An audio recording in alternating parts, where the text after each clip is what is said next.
Hello everyone, this is Timo from ProductiveSuperdad.com, and today I'm very excited to be talking with Danny Iny of FirepoleMarketing.com. And the reason why I wanted to talk with Danny, there are basically two reasons for this. First of all, I have been working with Danny for a couple of months. He is my coach, and I have basically seen those great benefits of coaching in my life and what it has brought to my life. So it has been a great pleasure of working with him, and I have got some great results so far. And the second of all, alongside with this video, I have just published a blog post which talks about coaching. And in that blog post, I'm going to cover things like why it's beneficial to hire a coach and all those coaching related things. And if you are watching this video through YouTube, so I encourage you to click the link on the description box and visit my blog, take a look at the blog post, read it, comment it, and even opt into my email list. So that's what I want you to do. But without any further ado, I think that it's fair enough if Danny tells us a little bit about himself. Who are you and where are you coming from? Sure. Well, thank you for the very warm and thoughtful introduction. I'm flattered. Sure. Sure, I can do a quick kind of 2-minute, this is me, this is what I'm about. My name is Danny Iny. I'm the co-founder of Firepole Marketing, which hopefully whoever's watching this video has already heard of, but in the event that you haven't, Firepole Marketing, it's a pole like the pole you slide down, not the pole where you ask people lots of questions. So FirepoleMarketing.com, you can go check it out if you're interested. I published a book at the end of last year called Engagement from Scratch, which I co-authored with Brian Clark and Guy Kawasaki and some other people that if you haven't heard of me, you've definitely heard of them. They call me the Freddy Krueger of blogging. Why that is too long a story for me to explain right now, but if you go to writelikefreddy.com, you'll see why. And you'll get to know, I guess, a little more about me through the course of this interview. So shall we jump in? What would you like to know? Yeah, sure. That's really awesome information, and I think that you are just the right person for this call because you have done so much last year and you have been around and you are everywhere. So that's really awesome. Now let's talk about coaching. So first of all, why should a person hire a coach? And even though I talk about the benefits of coaching, so I would also like you to answer this question. What are the benefits of hiring a coach? Sure. Well, there are two categories of benefits, let's say. And if you look at the world of coaching, the very textbook world of coaching, you've got kind of a spectrum where you've got coaching on one end, you've got consulting kind of on the other end. Mm-hmm. And there's kind of a spectrum, and nobody exists like all the way at one end or all the way at the other end. But if you look at those extremes, a coach is kind of like a business therapist or a life therapist. You sit down with them and you say, I'm not getting enough subscribers. Mm-hmm. And they say, why do you think you're not getting enough subscribers? Mm-hmm. Yeah. And that can be valuable when, there's a lot of cases where we have problems that we know how to solve, but we need a facilitative kind of assistance, a facilitative kind of guidance to figure that out ourselves. Yeah. So it's very Socratic in its method. On the other end, you have consultants, which are, I don't care about what you learn, I don't care about what you think. Tell me what the problem is, I'll fix it for you, you'll pay me, and we're done. Mm-hmm. Now, any real-life coach or real-life consultant is not going to be all the way at one extreme or all the way at the other. Sure. They're going to be somewhere on that spectrum. Mm-hmm. But on one end of that spectrum, the benefit is really facilitative, and it's about accountability and support and guidance. And on the other hand, it's about subject matter expertise. Mm-hmm. There are problems that we might have that we might be capable of solving, but we just haven't yet because we haven't kind of thought about it in the right way. But there are also a lot of problems that we are not in a position to solve. We don't have the knowledge and experience and expertise to solve them. And so different coaches will kind of fall in different places on that spectrum. Mm-hmm. And the benefits of coaching with given coach will depend on where they fall on that spectrum. Like myself, I care very much about education, about knowledge transfer. I see being a teacher kind of in the middle there. Yeah. But I'm not very heavy on the coaching side. I don't have, if somebody just needs a babysitter or a therapist, like call someone else. Yeah. When a coaching client comes to me every week with like, I'm really not feeling motivated. Let's talk about that. I'm like, Sure. Yeah, those are very valid points. But I think that another question which actually complements this question that you just answered is, and I know that there are many people. They are thinking whether they should hire a coach or not, and I think that in many ways, at least for me, it was a big decision to hire a coach. But do you think that there should be certain qualities or something else that you should look up in a coach before you make the final decision to choose a certain person to work with? Yeah. Sure. I'm going to answer your question. There was another kind of question that's kind of implicit in what you were saying. I'm going to try to answer that too, which is not everyone should be looking to hire a coach today. It's not for everyone. It's not for all the time. People have different attitudes about spending money. Some people are out there buying everything that they can pay for in hopes that it'll be the magic pill that they're looking for. Sure. Other people want everything for free. I think both of those approaches are not wise. I think the question about whether to hire a coach is the same question that you should consider about buying any tool or any training knowledge or information or anything, which is, where are you at right now? Where do you want to be heading? What is the next step in that direction? Do you have all the resources you need in order to take that step? And if the answer is yes, don't worry about a coach, take that step. And if you're stuck at that next step, then look for help. Sure. If you know where you want to go but you do not know how to get there, then it's usually a lot cheaper and a lot faster to find someone who knows the way to show you. It's always easier to ask for directions or to buy a map than it is to wander around the city in hopes that you get to where you wanna go. Yeah. Now that being said, if you've decided that yes, a coach or an advisor or something in that capacity is what you're looking for, how do you pick the right one? Well, first of all, it's got to be someone who you trust. Sure.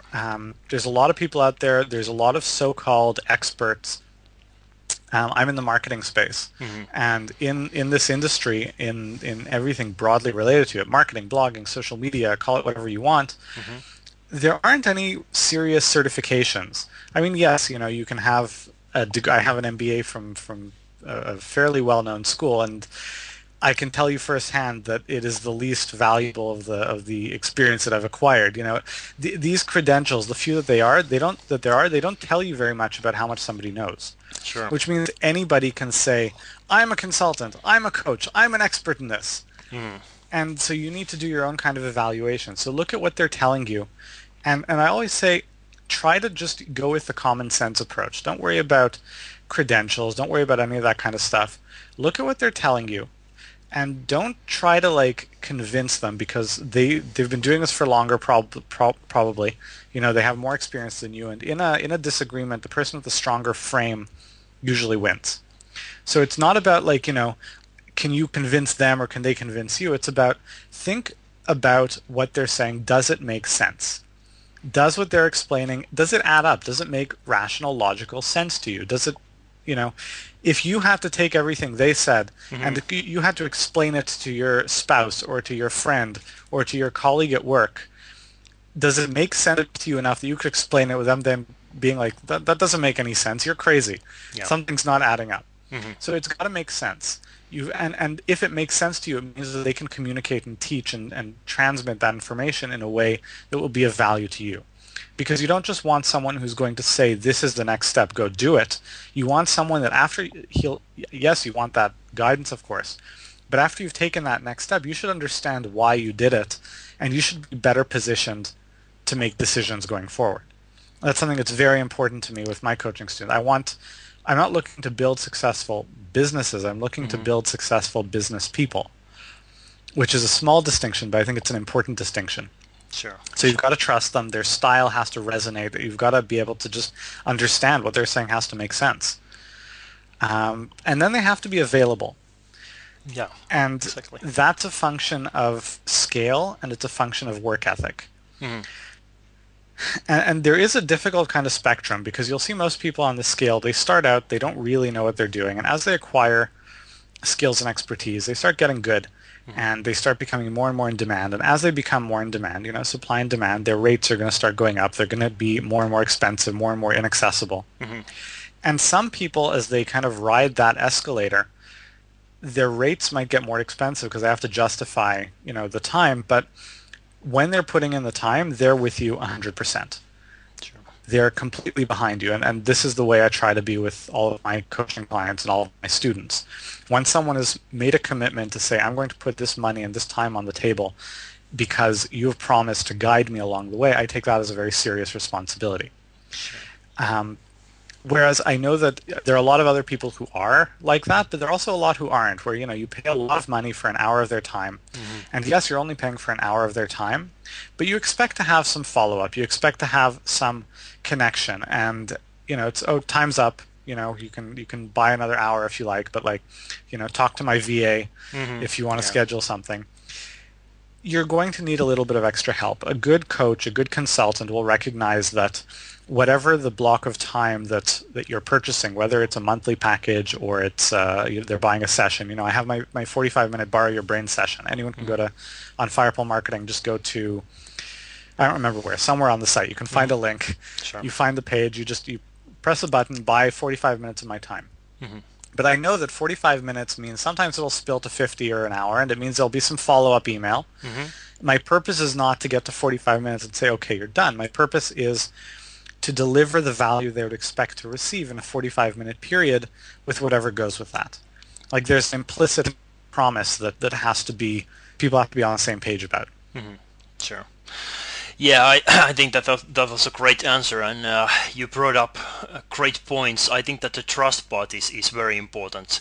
Uh, uh, Basically, the reason why I chose you was to trust what I had Thank you. towards you. Yeah, so it played a major part, and And it's important to know we've known each other for quite some time. We yeah, connected first in March, sure. and we didn't start working in this capacity until a few months ago. Hmm. And we did correspond. We were in touch. Yeah. Choosing someone to guide you in this. I mean, think about this. You're in a new town. You're wandering around. You go to a guy and you're like, how do I get to, this place? And they look like they're drunk or stoned Mm. and not paying attention. They're like, I think it's, yeah, you can get yourself in big trouble taking directions from Yeah. someone who doesn't know what they're telling you. Yeah, sure. So, don't be in a rush to jump into, quote unquote, jump into bed with the first person that you see that promises you a magic bullet. Hmm. You've got to be confident that they can deliver on what they're promising. Yeah, sure. And of course, something that I wanted to add to this was, of course, that for me also the track records, meaning that you have certain results that you can show, and I knew that when I was hiring you, I knew that you were capable of doing lots of things. You have published books and lots of guest posting and all that. So you had the real experience behind you, and it wasn't just talk. It wasn't just marketing hype. So it was real stuff, and that truly convinced me to hire you. And I haven't regretted that. Thank you. And I'm glad to hear that. That's a really good point. My friend, you've seen me do a lot of things over the last year. You've seen, like you said, I Yeah. published my book. I grew FirepoleMarketing through all my guest posting. I launched Write Like Freddie. I've also done a lot of other things. You've seen me do a lot of things because I'm out there doing a lot of things in a very visible way. Yeah. It's important, and there are other people who have that same kind of skill set, and people sometimes ask me, well, if I shouldn't work with you, who would you recommend? And I'll tell them, John Morrow, Corbett Bard, Derek Halpern, these are the people that I would point to. If you say, if I'm not a fit for you, go talk to them. Yeah. These are all people who, like myself, I like to think, they're not one-trick ponies. Hmm. Yeah. My friend Dov Gordon, Dov Gordon's a great person to look into as well. Hmm. He has this expression, he calls them marketing plumbers. There are a ton of marketing plumbers. If you go to a plumber and say, hey, Plumber Joe, I'd like you to build me a house. Hmm. Plumber Joe is going to say, I'm sorry, I'm a plumber. I don't build houses. If you get an architect or a contractor, I'll do the plumbing. I'll do great plumbing for your house. Yeah. But you see in the marketing space all these people who are SEO experts or PPC experts or Sure. email marketing or direct response, and they're this when all you have is a hammer, everything looks like a nail. Hmm. So their one tool is like they're marketing plumbers. Think they can do everything for just because a strategy works in some cases doesn't mean it's the right strategy for you. And you want to work with someone who has the presence of mind and the breadth of perspective to be able to see that. Sure, sure. Still, yet another thing, came into my mind. I think that what I find to be very important is we talked about the accessibility, so that you can contact your coach, but also talking about your personality, meaning that I would find it very difficult to work with someone who had a completely different types of, should I say, values, and maybe the personality would be so much different. So it would be very hard for me to approach that kind of a person. So Yeah, there's a chemistry to it. sure, I mean there has to be some sort of a chemistry, otherwise it doesn't work. So it also played a very big part why I chose you, and I think that in general that's something that should be considered. It's a very important point that the coach should be easily accessible, and you do not have to be afraid of him or her. So Yeah, and you have to have this intuitive sense that I like this guy. sure, yeah, Because it's like if you don't like it doesn't matter how smart they are. I don't like him. You're not going to want to listen. You're not going to yeah, want to reach out. yeah, exactly. Now, I know that you have a great experience of coaching, but do you think that there is one or multiple misconceptions that people have when they hire a coach? Do you think that, I mean, have you seen anything like this, or have you experienced anything like this when you have coached other people? Yes, what I'm going to say now is a little bit controversial because there are different perspectives on what the role of a coach is. Yeah, And there's a lot of people in this kind of life coaching space that has kind of popped up in the last 5 or 10 years in large part. sure. A coach is not a panacea. A coach does not solve every problem. If you don't know what you want to do, I don't think a coach is good for that. I think a coach is a good person to be kind of a skilled guide to facilitate your process of getting to a specific destination. And yes, you don't have a very clear, I know exactly what it's going to look like. There is a process of discovery as you go there, but you have to know roughly where you're going. Like I get people sometimes who come to me and, they're willing to pay. Sometimes they're willing to pay, many thousands of dollars. But basically, like their approach is, here's $6,000, here's $10,000, fix my life. Sure. And I'm like, I can't do that. I'm not a, Yeah. I'm thinking about starting a business, and I have all these different ideas, and I have all these personal issues, and I'm not sure what to do with myself. And here's a lot of money. Why don't you fix it? And it's like that's not how it works. I'm a professional business kind of coach / consultant / teacher. Yeah. When I work with someone in a coaching or mentorship capacity, it's in a professional capacity. And yes, there's some overlap between personal issues and professional issues. I don't believe in a very sharp, distinct, Yeah. work-life separation, whatever that means. Yeah. But you've got to come to the table with a certain amount of clarity about what you want and where you're going. Yeah. Exactly. Like if you can't walk into a gourmet restaurant and say, make me lunch. Yeah. They'll say, well, what would you like, sir?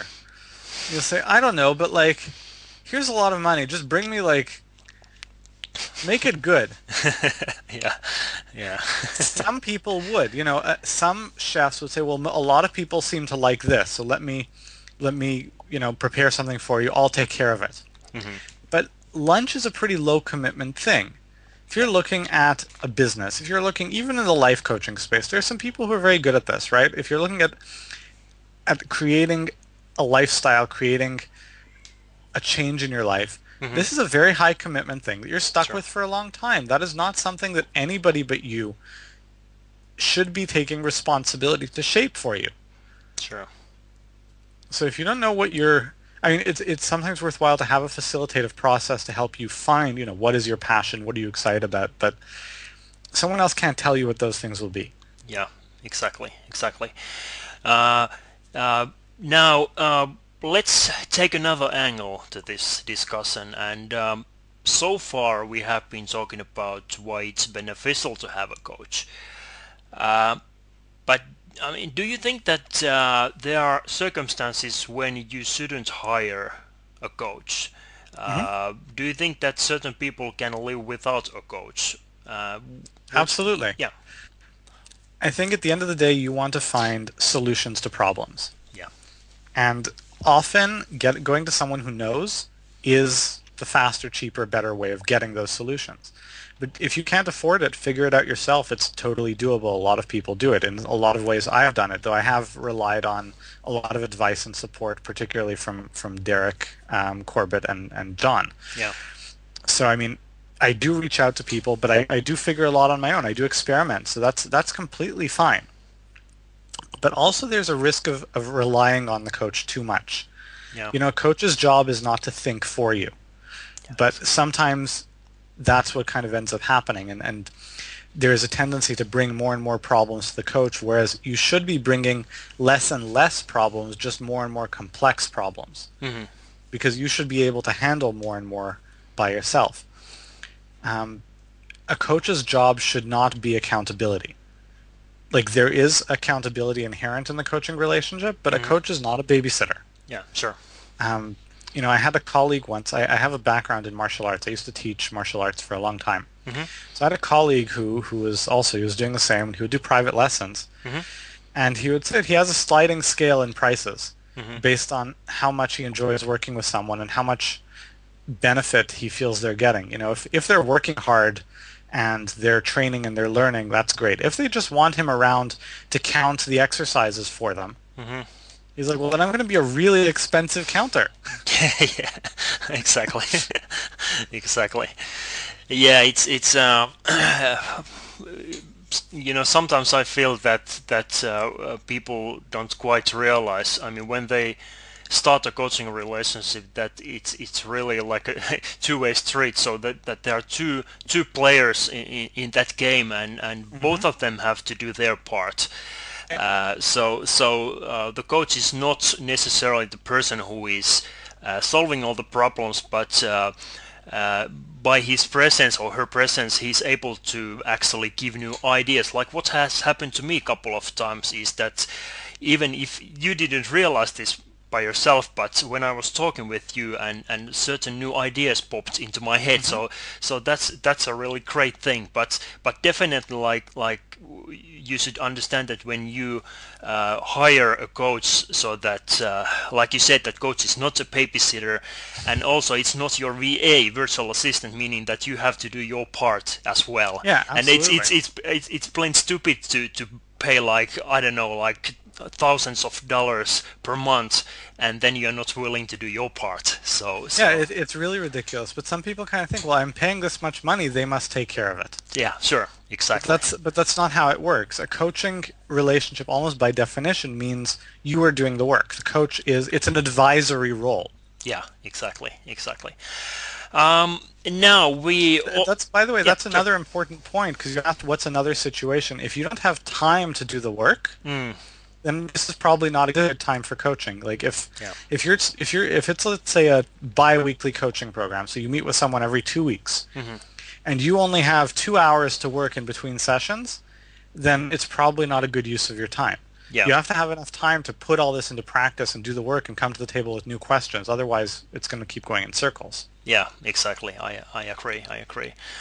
Um, Now we briefly touched this topic of money, and I think that when I look back like a couple of years ago, I recognized myself in this situation where I was offered a coaching services, and I turned that offer down, and I was focusing only on the money part, meaning that Hmm. for me, I thought that the offer was too pricey and I couldn't afford it. And of course, sometimes the situation is something like that. You do not have even enough budget or money to hire a coach, but I figured that I was too much focusing on the price tag, and now as I have been working with you and I have realized this, and of course I realized this already, was that the price is really a secondary thing, because you are getting so much else, so much extra value out of the coaching relationship.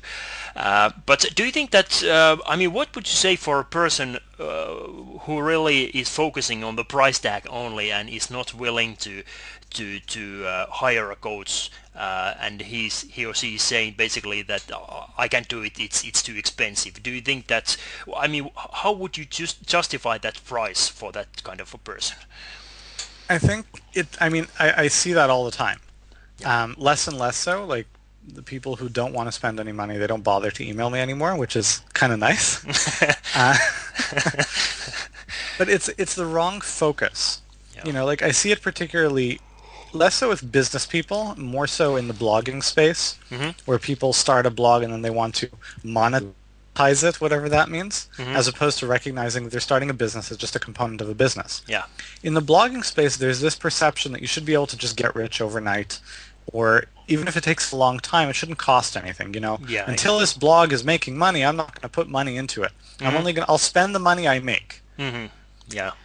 That's an incredibly short-sighted thing. Imagine if you want to open a restaurant, and someone says, someone comes in, they want to, you sell pasta. I want to have a plate of pasta. And you say, well, I don't have any pasta, but as soon as you give me some money, I'll go buy some. Yeah. It doesn't work that way, right? You've got to spend money. There's always going to be, it might be very small, but there's always going to be an overhead. You've got to do something to invest time, energy, or money, or some combination thereof to create a situation where you're going to make some money. Sure. So then it really becomes, what are you hoping to get in exchange?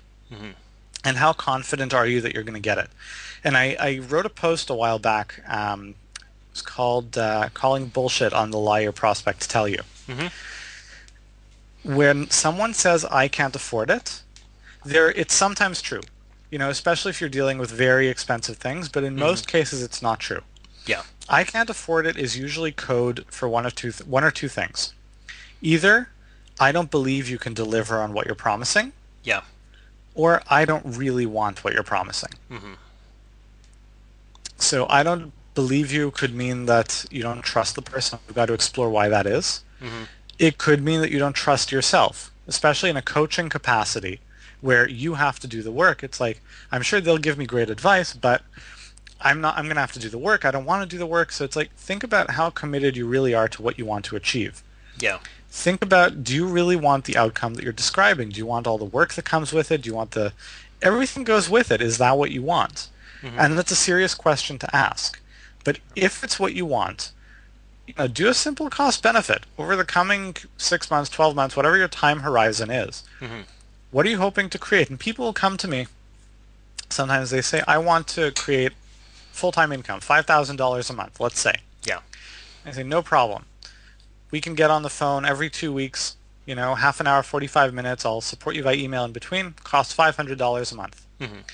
And if you do all the work, if you put in all the time, it's realistic for you to achieve that goal in, there's no absolute right number, but let's say an average for people, 8 to 12 months. They're like, $500 a month is too much. Sure. I'm like, $5,000 a month is $60,000 a year.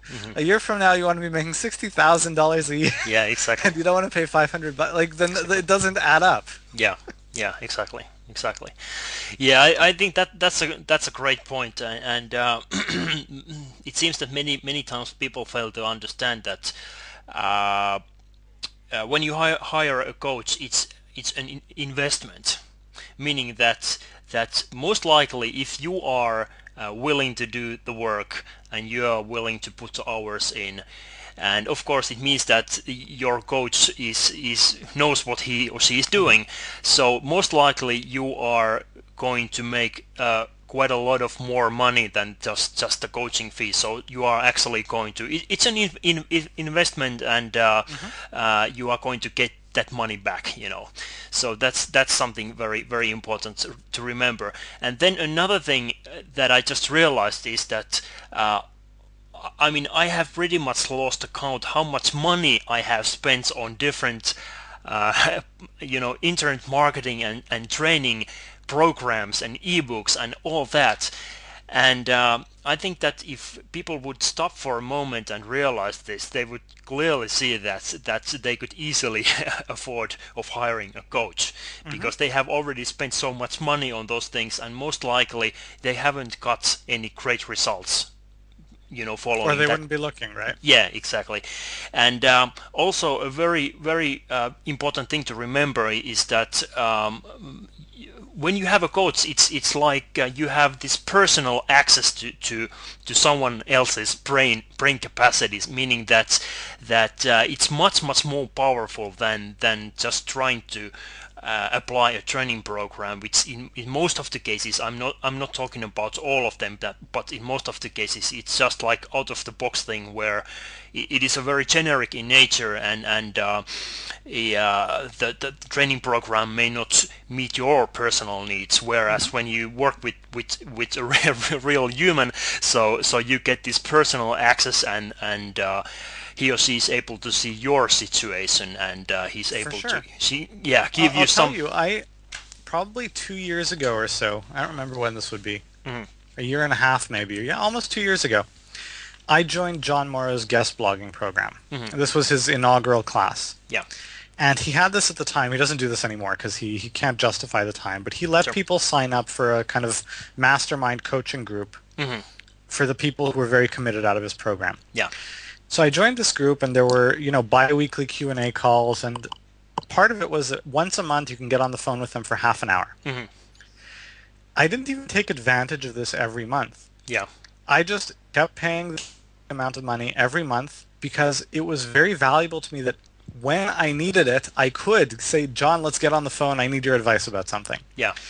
And I mean, this was I am deeply grateful for the input and the guidance he's offered me. We've since, we're friends now. I don't pay him anymore. We talk every few weeks, every month or so anyway. But like, it's incredibly valuable to have. And if you can get that for free, by the way, sometimes you'll find someone who's interested in just working with you in a mentorship capacity. If you have the relationship, then great.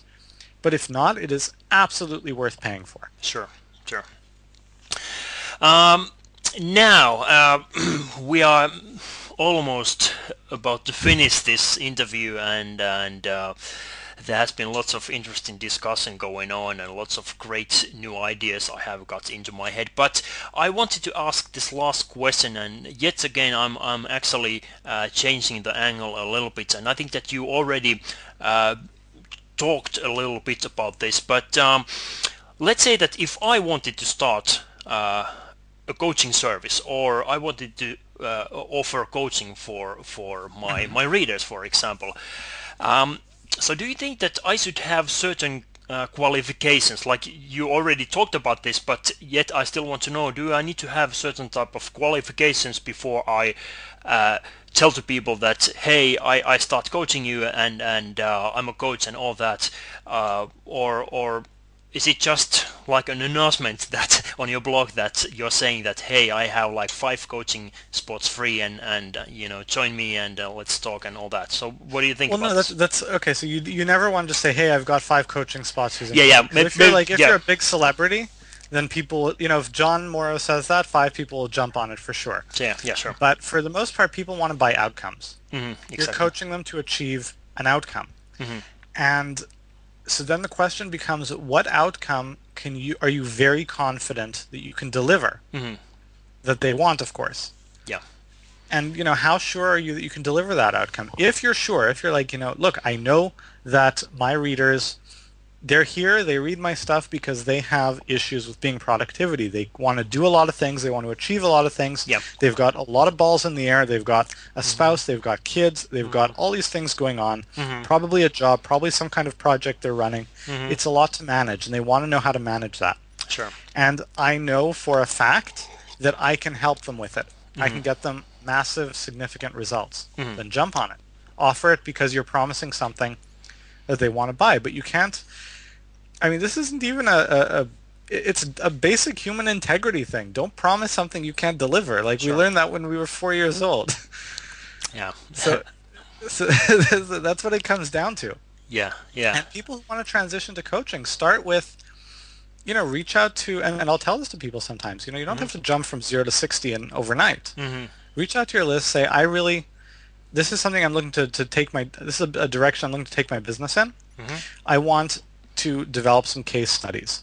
Yeah. And I'm going to take on 3 people to work with for free. Yeah. Here's what we're going to do. Here are the outcomes we're going to achieve. Be very clear. I'm going to work with you for free. In exchange for that, you are committing to putting your time to do the work and to let me use you as a case study when we're done. Yeah. Exactly. Yeah, that was a really great answer, and the reason why I wanted to ask you, I mean, maybe sometime in the future, I mean, this is not a moment, of course, not yet, but maybe sometime in the future, there may be a situation where I might want to start coaching people, but of course, like I said, it's somewhere in the distant Sure. future. But at the same time, I have realized that it seems that everyone is offering coaching as one of the core services on their blog. So I come to realize that it's a very common way of offering your expertise, but at the same time, uh, can you just start a coaching business or coaching service just like that? But I think that you answered my question very well, and I'm quite happy with the answer that you gave me, and actually I'm a glad. solution for that, how I should start out if I wanted to do that sometime. Yeah, like starting to offer coaching services is very easy. Mm, You put up a page, you say, "Hey guys, I'm doing this." You've offered it. yeah, But getting people to take you up on that offer and being able to make the offer with integrity, there's a little more to it than that. yeah, yeah, exactly. Now, Danny, that was my last question, and it has been super exciting to be talking with you, and Thank you. It's thank you for having me. It's been a lot of fun. sure, it has been an awesome. Approximately 30 or something like minutes already. Uh, anyway, it has been fun talking with you, and I will talk to you very soon. Awesome. Yeah, Bye bye bye. everyone. Yeah, bye bye.